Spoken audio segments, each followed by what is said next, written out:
ইতিমধ্যে আপোনাৰ সেই কথাখিনি আমি ভাবিছোঁ যে যদি এতিয়া অসমৰ মানুহ নহ'লে কনফিউজ হ'ব, যদি আমি নিজৰ স্বাৰ্থ সিদ্ধিৰ কাৰণেই তেনেদৰে দলটোক আমি ব্যৱহাৰ কৰি তৈলমৰ্দন কৰি যদি আমাৰ এই মুখ্যমন্ত্ৰী ডাঙৰীয়াই এই বিজেপিয়ে কৈছিল যে UDFক আমি দিছপুৰলৈ আহিব নিদিওঁ, যিদৰে টিভিত ক'লে যে চিয়াজুজি চাব আহক বা কিবা এটা ক'লে, এইদৰে যিদৰে বিজেপিৰ লগত আমি অলপ মেটেৰিয়েলি দেখিছোঁ, সেই কথা বতৰাবিলাকত মই ব্যক্তিগতভাৱে ফিল কৰিছোঁ যে এইটো এটা উপযুক্ত সময় যে আমাৰ কেন্দ্ৰীয় নেতৃবৃন্দই এই কথাবিলাক চিন্তা কৰিব লাগে। কিন্তু এইটো মোৰ একান্ত ব্যক্তিগত এটা সিদ্ধান্ত হোৱা নাই। কিন্তু আপুনি যিটো কথা কৈছে যে বেলেগ এটা দলৰ লোক দিল্লীলৈ গৈছে, সেই কথাত মোৰ কোনো টিপ্পনী মই দিব নোখোজোঁ। কাৰো কথাত কংগ্ৰেছ দলে কিবা সিদ্ধান্ত ল'ব, সেইটো মই ভাবোঁ যে সেইটো মনে নধৰে। যদি আপোনাৰ কিবা তেনেধৰণৰ কথা আহে, ভালভাৱে বহি যিখিনি আপোনাৰ সৌজন্যতা ৰাখিব লাগে সেই সৌজন্যতা ৰাখি যদি কথা কয়, তেতিয়াহ'লে আমি কথাবিলাক পাতিব পাৰোঁ।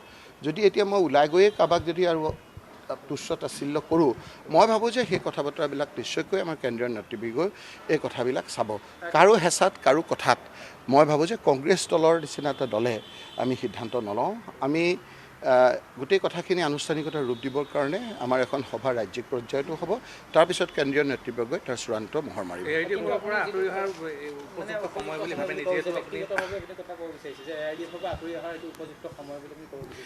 আপুনি যদি এতিয়াৰ কথাটো আপুনি নবজায়, মোৰ এই কথাখিনি আৰু বেছি ভালকৈ যদি আপোনালোকৰ তাতে বোধহয় বিচাৰিলে পাব, মই বিধানসভাৰ তাৰিখটো পাহৰিলোঁ, একদম মই স্পষ্টভাৱে কৈছোঁ যে এইটো এটা উপযুক্ত সময়, যিহেতু চিন্তা চৰ্চা কৰিব লাগে যে এলায়েন্সটো থাকিব লাগে নে নালাগে। কালি কিন্তু AIDFে কৈছে যে AIDF মহাজোঁটত থকাৰ কাৰণেহে উজনি অসমত যিকেইখন চিট কংগ্ৰেছে পালে, মহাজোঁট থকাৰ কাৰণেহে পালে, তেওঁলোকৰহে লোকচান হৈছে, কম আসন হেৰুৱা।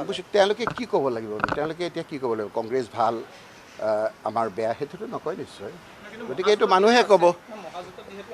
মহাজোঁটটো আমাৰ থাকিব। কোনোবাই যদি কৈছে মহাজোঁট নাথাকে, মহাজোঁট অকল আমাৰ UDFৰ লগতেই নহয়, আৰু সংগঠন আছে নহয়, CPI আছে, CPM আছে, চববিলাক সংগঠন। আজি CPM CPIৰো আপোনাৰ কম সংগঠন নহয়, যদিও MLA ৰূপ দিব পৰা নাই, তেওঁলোকৰ প্ৰত্যেক সমষ্টিতে এটা সিদ্ধান্ত দিব পৰা এটা আপোনাৰ শক্তি এটা আছে। সেইকাৰণে আমাৰ যিটো মহাজোঁট, সেই মহাজোঁটত এটা অংশহে তেওঁলোক। AIDF আউট হ'ব, ৰাইজৰ দল ইন হ'ব নেকি, তেনেকুৱা হ'ব নেকি? এই কথা বতৰাবিলাক মুখৰোচক হ'ব, আউট ইন তেনেকুৱা সিদ্ধান্ত ক'ব গ'লে মানুহে এই সময়খিনিত ক'ভিডৰ সময়ত আমাৰ এই কথা বতৰাবিলাকক মোৰ পজিশ্যনটো বেয়া হ'ব। মই কোনোবাই ইন আউট সেইবিলাক নকওঁ, কিন্তু যিটো ফিল কৰিছোঁ যে এই সময়ত UDFক থাকিব নে নাথাকে, সেই কথাটো সিদ্ধান্ত লোৱাৰ এটা উপযুক্ত সময়।